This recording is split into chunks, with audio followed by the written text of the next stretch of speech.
مارنے لگے تو کیا تم اس وقت موجود تھے جب انہوں نے اپنے بیٹوں سے پوچھا کہ میرے بعد تم کس کی عبادت کرو گے؟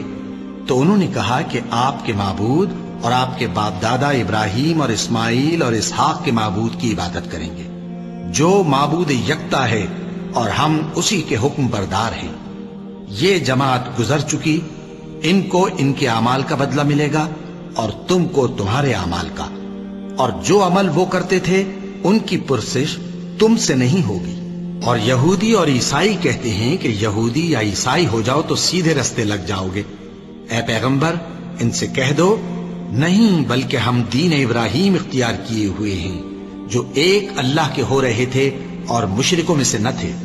مسلمانوں کہو کہ ہم اللہ پر ایمان لائے اور جو کتاب ہم پر اتری اس پر، اور جو صحیفے ابراہیم اور اسماعیل اور اسحاق اور یعقوب اور ان کی اولاد پر نازل ہوئے ان پر، اور جو کتابیں موسیٰ اور عیسیٰ کو عطا ہوئیں ان پر، اور جو دوسرے پیغمبروں کو ان کے پروردگار کی طرف سے ملی ان پر، سب پر ایمان لائے۔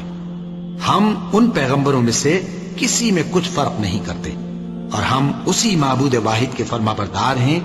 پھر اگر یہ لوگ بھی اسی طرح ایمان لے آئیں جس طرح تم ایمان لے آئے ہو تو ہدایت یاب ہو جائیں، اور اگر منہ پھیر لیں اور نہ مانے تو وہ تمہارے مخالف ہیں، اور ان کے مقابلے میں تمہیں اللہ کافی ہے، اور وہ سننے والا ہے، جاننے والا ہے۔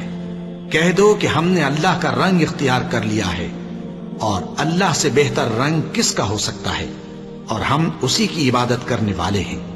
ان سے کہو کیا تم اللہ کے بارے میں ہم سے جھگڑتے ہو، حالانکہ وہی ہمارا اور تمہارا پروردگار ہے، اور ہم کو ہمارے اعمال کا بدلہ ملے گا اور تم کو تمہارے اعمال کا، اور ہم خاص اسی کی عبادت کرنے والے ہیں۔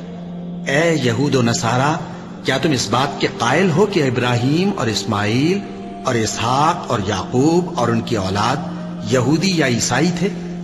اے پیغمبر ان سے کہو کہ بھلا تم زیادہ جانتے ہو یا اللہ؟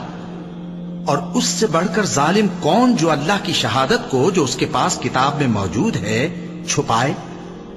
اور جو کچھ تم لوگ کر رہے ہو اللہ اس سے غافل نہیں۔ یہ انبیاء کی جماعت گزر چکی، ان کو وہ ملے گا جو انہوں نے کیا، اور تم کو وہ جو تم نے کیا، اور جو عمل وہ کرتے تھے ان کی پرسش تم سے نہیں ہوگی۔ احمق لوگ کہیں گے کہ مسلمان جس قبلے پر پہلے سے چلے آتے تھے اب اس سے کیوں منہ پھیر بیٹھے؟ تم کہہ دو کہ مشرق اور مغرب سب اللہ ہی کا ہے، وہ جس کو چاہتا ہے سیدھے رستے پر چلاتا ہے، اور اسی طرح ہم نے تم کو امت معتدل بنایا ہے تاکہ تم لوگوں پر گواہ بنو، اور پیغمبر آخر الزماں صلی اللہ علیہ وآلہ وسلم تم پر گواہ بنے۔